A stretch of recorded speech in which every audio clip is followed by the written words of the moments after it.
sisi kama Wakenya wote tuko na haki sawa kama Wakenya, na tunashukuru watu ya Kayole kwa kuchagua Adan Guyo, Abdi Guyo kama elected MCA wa hiyo ward. Pia nashukuru Nairobi County Assembly kwa Jubilee Party kwa kuchagua yeye kama majority leader. Nafikiri hiyo ni juhudi ambaye ilifanya ichaguliwe. Na hivyo basi sisi kama watu ya Isiolo ambaye majority leader imetoka kwa hii eneo, ile jambo ambaye inaendelea kwa saa hii hatujafurahia kamwe, kwa sababu kila moja ako na haki sawa.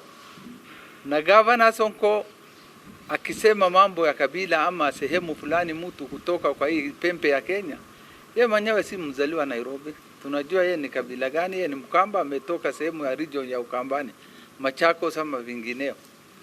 Na amechaguliwa na watu wa Nairobi, senator, MP, senator, sahi ako kwa governor. Na Kayole nafikiri ule majority leader ni mara ya 3 sasa kuchaguliwa kama elected Kayole. Kama alikuwa ameanza na councillor, sahi nafikiri ni kipindi ya 3 kuchaguliwa kama elected. Hivyo basi ni juhudi yake, wale member walifanya na yeye kazi walichagua kama majority. Sisi tuna support wale walichagua yeye, tunaunga mkono na tunalani ile kitendo inaendelea kwa Nairobi, governor akitumia mamlaka ya kusema atatoa yeye huko. Kama itabidi mtu anatumia power mahali yako, nafikiri Kenya hii sheria iko wazi, sheria ambayo tulipitisha mwaka 2010, wote tuko na haki sawa.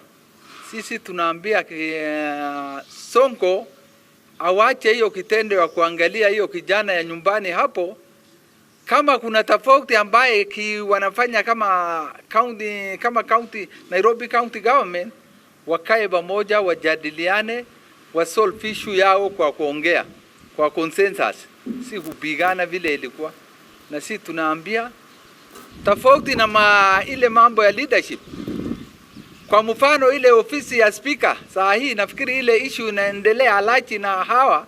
Alachi najua ni mtu ambaye amechaguliwa na majority leader. Tunajua amesupport na support yake ndio iliingiza Alachi kwa speaker hapo. Na saa hii hatuoni sababu wakati mtu alikosea labda aliharibu kazi yake akitumuliwa kwa ofisi, ile kisa na ile siasa inachezwa. Sisi tunasema kama Isiolo, majority leader ambaye ametoka kwa hii eneo ya Isiolo endelee na kazi yake. Kama Jubilee Party ambaye walichagua yeye, waangalie hiyo maneno, kama kuna maneno nafikiri ambaye ilisababisha wao wakozane, warudi kwa meza ili waweze kuongea. Abdi Guyo come from this region, and first and foremost I would like to thank the people of Nairobi, the ward where he come from, for electing him. We really appreciate it. And also by extension, I also like to thank the Nairobi County Assembly for giving him the position of the majority leader. It did not come just on the silver platter. It came because of his effort, his huge support for the president, who is a Jubilee patron, Uhuru Muigai Kenyatta, and we were together in the spirit, what is going on in Nairobi. Therefore, we will ask Honorable Mbufi Sonko to keep off from interference of the Nairobi County Assembly, because we are also Kenyan. We need to protect the Constitution wherever we will be. I'll ask Honorable Sonko to keep off from interfering advisedly in the Nairobi County affairs. It is very wrong. It is unconstitutional. And I appeal to the patron of Jubilee, His Excellency Honorable Uhuru Kenyatta, to intervene as the patron so that the right of the majority leader be protected. And I'll also urge you those people who are speaking in justices about the majority leader, in case of any problem of what will happen to the majority leader, they are going to be answerable. And they should know that, and they should make sure that I'll also appeal to the Nairobi members of County Assembly, our colleagues, to come together and resolve the problem, the differences between them amicably, instead of just fighting, because we are not there to fight. We are supposed to protect the interests of wananchi and also to make the law according to the Constitution.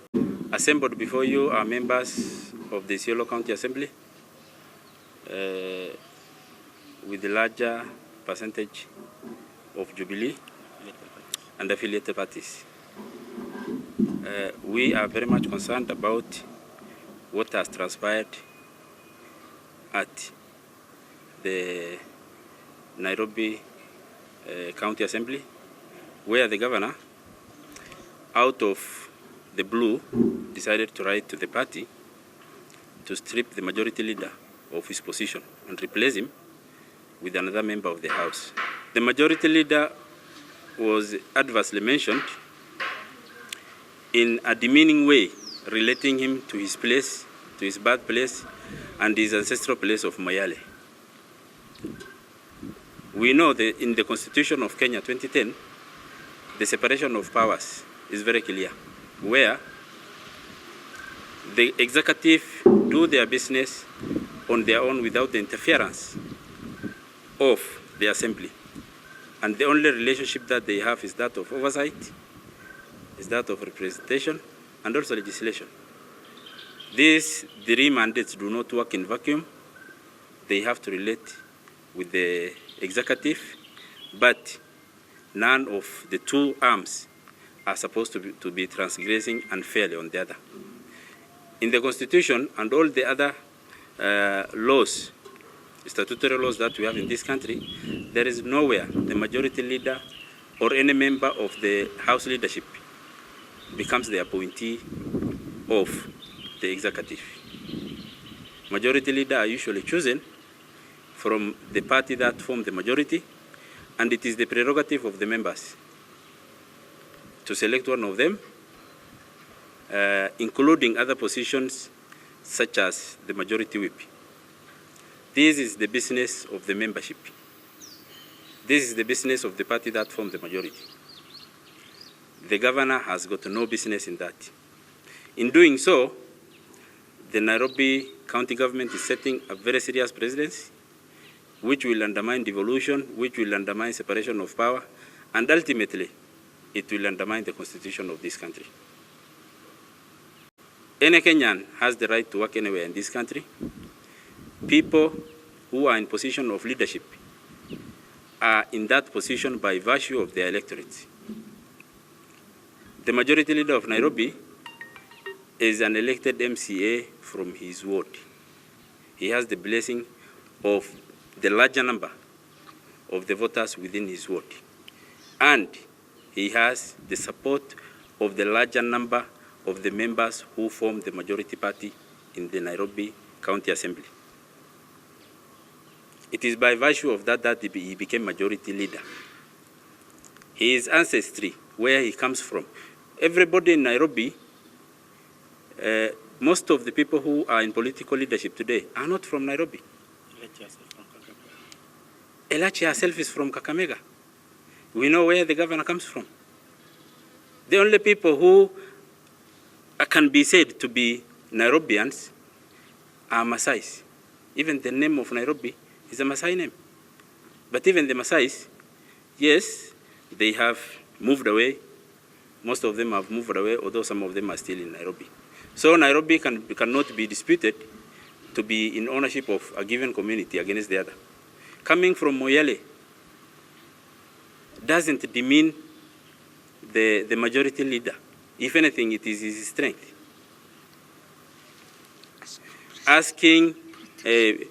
We are asking for protection of the majority leader in himself and in his office.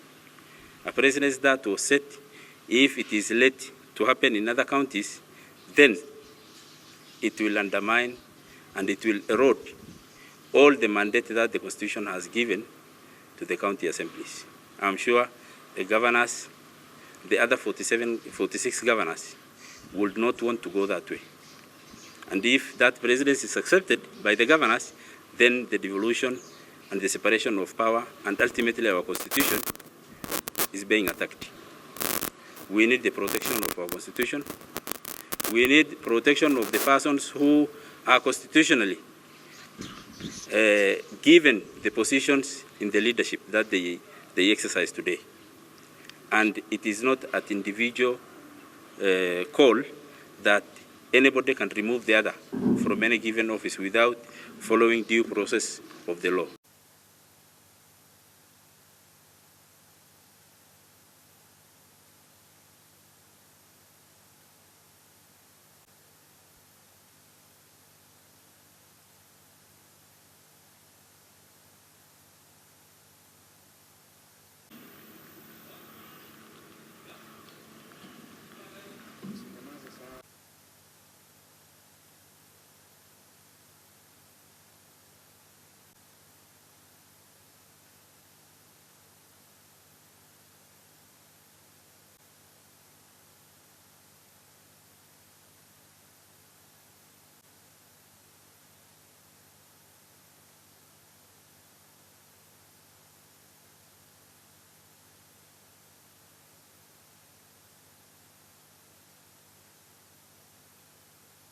Ili waweze kuchaguana wenyewe. Salua kwa saa. Utabeleka Sonko nyumbani. Nini? Hapa? Aina. Ni aina. Yako baba tuweka. Ndiko ndo ki aina wala. Kanuni ndirtu. Kufanana nini? Wamezaliwa karibu siku moja. Picha. Na Kayole. Ni mapacha ya Kayole. Kayole nafikiri atakuwa gavana Nairobi. Kumbe ndio